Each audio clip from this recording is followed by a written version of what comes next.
Assalamualaikum warahmatullahi wabarakatuh. Jumpa lagi teman-teman. Nah, di kesempatan kali ini saya share untuk X86 ya.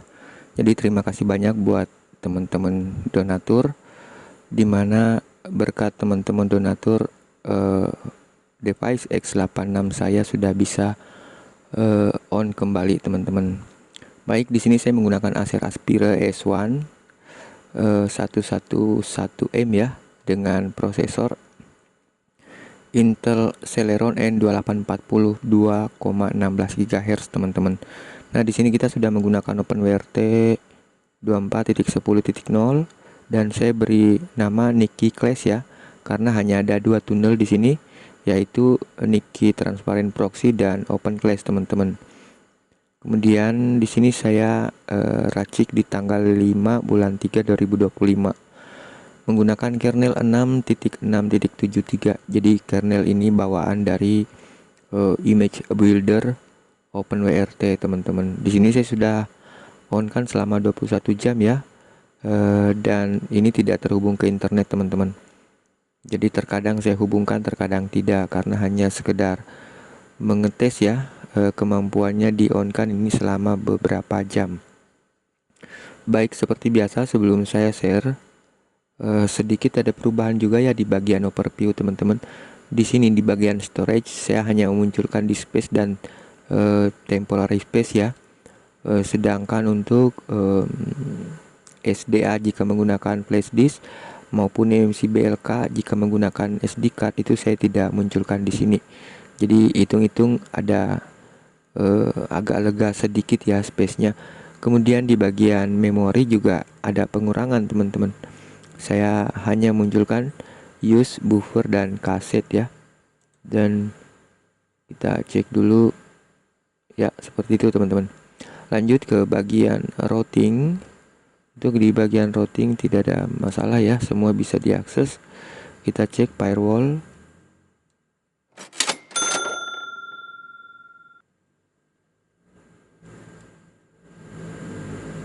Lanjut ke sistem log, kita cek di bagian sistem log seperti ini. Ini drivernya sangat banyak ya teman-teman. Saya sudah install driver sini begitu banyak di sini karena di versi-versi sebelumnya masih ada teman-teman yang terkendala ya. Terkadang ada yang tidak terdeteksi Ethernet portnya, ada yang WiFi-nya tidak terdeteksi, macam-macam lah.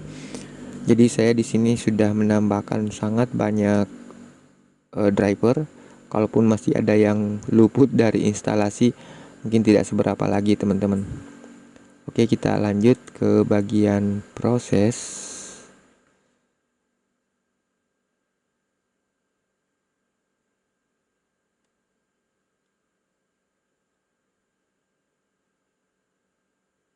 Nah, di sini kelihatan ya, saya install UDP Speeder teman-teman. Jadi ini untuk mempercepat koneksi UDP ya. Lanjut net monitor. Nah, di sini tidak ada proses ya, 000 karena memang tidak terhubung ke internet dan saya tidak mengaksesnya beberapa jam teman-teman. Connection monitor hanya ada satu yang terkoneksi, yaitu PC yang sedang saya gunakan sekarang ya. Rememcase sistem, kita cek di bagian sistem.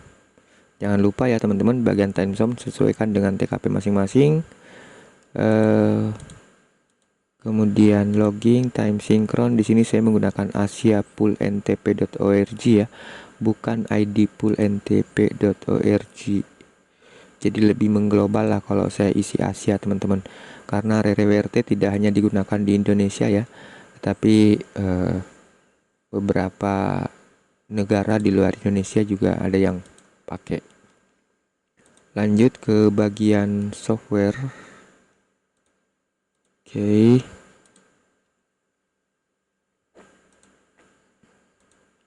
Kita cek lagi bagian startup ya teman-teman. Di sini tidak ada yang saya disable sih sebenarnya.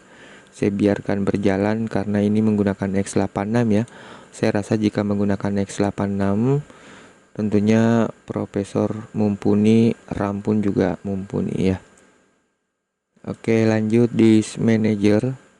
Sini saya menggunakan flash disk ya teman-teman, makanya kedetek dep SDA. Jika menggunakan memory card maka kedetek dep MMC BLK.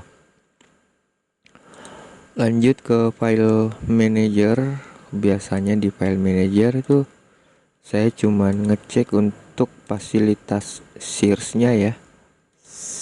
Searching aman, bagian mount oke, tidak ada masalah. Shutdown, reboot. Lanjut kita cek untuk modem. Ini lebih ke modem rakitan ya peruntukannya teman-teman, tapi tidak menutup kemungkinan ada juga modem selain rakitan yang bisa dideteksi. Entah ini modem rakitan ini namanya atau istilah rakitannya muncul dari mana saya juga kurang tahu ya, karena sebenarnya semua modem itu dirakit sebenarnya teman-teman. Mau pabrikan juga tetap dirakit ya, cuman ada yang mesin yang rakit, mungkin juga ada yang manusia yang rakit, tapi kalau hitung-hitung sih semua rakitan sebenarnya. Iya, nah di sini kita cek Niki Class. Hanya ada Niki dan Open Class di sini teman-teman. Kemudian, nah untuk teman-teman nanti bisa rubah di bagian DNS ya. Berhubung di sini saya patenkan DNS Cloudflare teman-teman. Jadi saya gunakan Cloudflare DNS di sini. Bukan lagi Quad 99. Kita coba-coba ya menggunakan DNS Cloudflare. Oke, Cloud DNS ya maksudnya.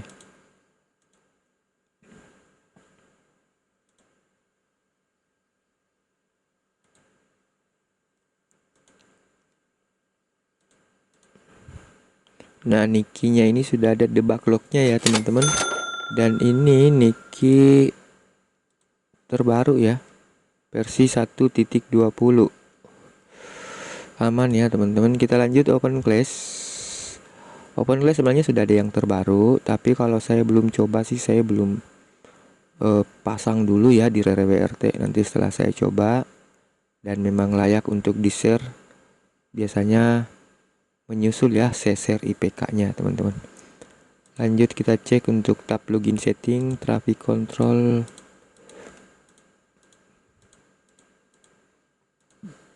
Oke, override setting.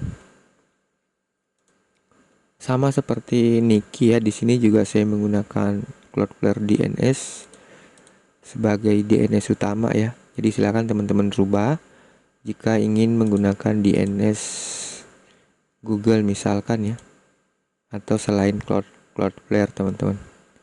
Lanjut role providers, config manage. Jadi baik Niki maupun OpenClass ini saya sudah sertakan konfigurasi ya. Tinggal digunakan teman-teman. Di sini sebenarnya masih ada yang nyantol ya. Untuk DNS-nya Quad 9 di sini masih nyantol, tapi tidak masalah teman-teman, karena di sini masih sudah ada juga ya DNS dari Cloudflare-nya. Baik, kita lanjut ke config editor. Berfungsi. Oke, tidak ada masalah ya. Nah teman-teman, jika menemukan seperti ini dihapus saja, tidak ada masalah, karena ini sebenarnya double ya. Kita open, masuk lagi ke sini, kita open, masuk lagi ke sini, sampai flooding terus-terusan teman-teman. Tidak ada habisnya. Jadi ini saya sarankan hapus. Ini dari installer ya, entah kenapa bisa seperti itu. Kemudian lanjut ke server log. Oke, saya tidak terkoneksi ke internet, makanya seperti ini. Oke, aman. Base 64 decode encode, tile scale. Saya disable std out lognya sama std error lognya ya teman-teman. Silakan disesuaikan aja lah dengan kebutuhannya.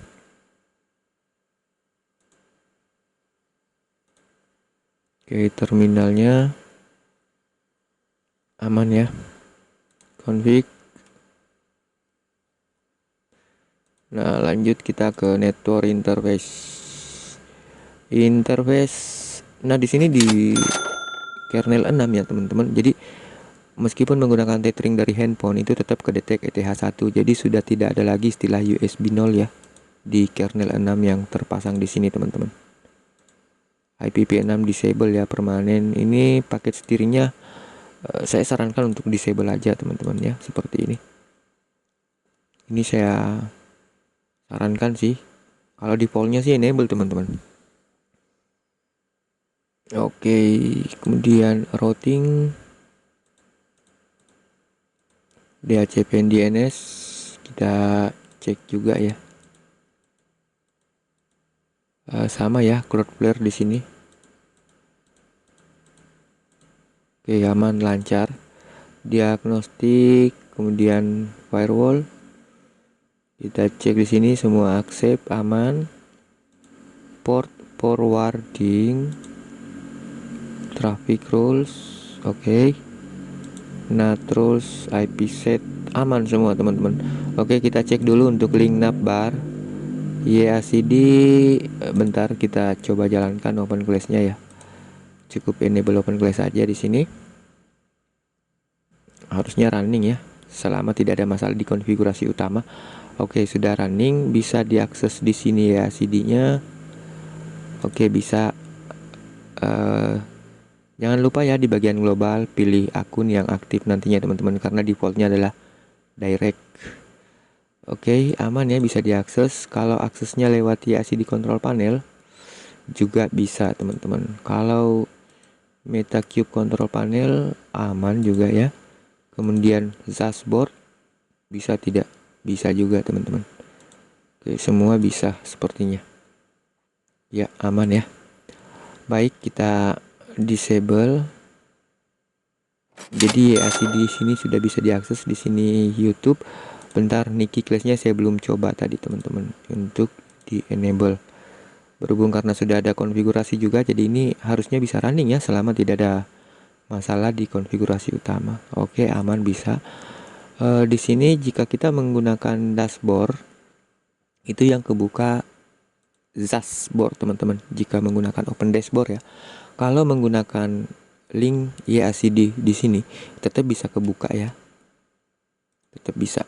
Dan jangan lupa juga di bagian global pilih akun yang aktif, karena di sini defaultnya adalah direct teman-teman.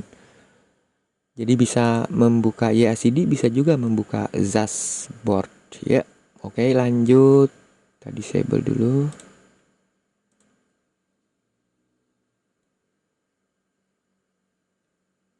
Oke, kita coba untuk icon navbar ya. Interface aman, kemudian net monitor, file manager, open class, kemudian Niki transparent proxy. Jadi aman teman-teman, semua bisa diakses sesuai dengan peruntukannya ya. Nah, oke, baik, saya rasa cukup sampai di sini, mudah-mudahan bermanfaat. Dan buat teman-teman yang ingin membantu atau mensupport bisa menggunakan link about yang ada di sini ya. Bisa berdonasi di alamat-alamat yang sudah saya simpan di sini teman-teman.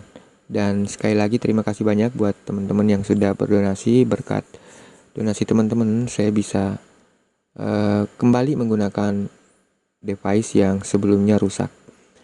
Oke, saya rasa cukup sampai di sini. Mudah-mudahan bermanfaat. Terima kasih banyak. Assalamualaikum warahmatullahi wabarakatuh.